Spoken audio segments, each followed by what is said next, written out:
Dakle, u okviru izvršnog komiteta SNSD-a smo dogovorili se način i naš pristup vezano za popunu srpske pozicije u Savjetu ministara i gospodin Tegeltija obavlja konsultacije sa drugim političkim partijama. Što se tiče SNSD-a, pored predsjedavajućega, za ministra za ekonomske odnose i spoljnu trgovinu iće Staša Košarac, a za ministra za saobraćaj i veze iće gospodin Mitrović, Vojin Mitrović. U svakom slučaju, ostala mjesta bit će popunjena, znači ministar za izbjegla lica i 3 zamjenička mjesta bit će popunjena u skladu sa dogovorom sa našim koalicijnim partnerima.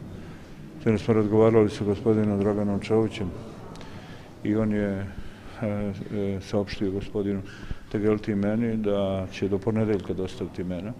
Tako da već u ponedeljak, ukoliko to i bošnjačka strana učini, Tegelti može da zatraži provjeru tih lica i mi očekujemo do kraja sedmice da bi to provjera mogla da se desi i da u tom pogledu već 18.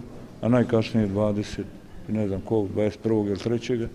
se zakaže sjednica parlamenta u kome će biti izabran novi savjet ministara i time je završio taj proces koji je neopravdano dugo trajao i koji je doveo do zastoja na mnogim poljima.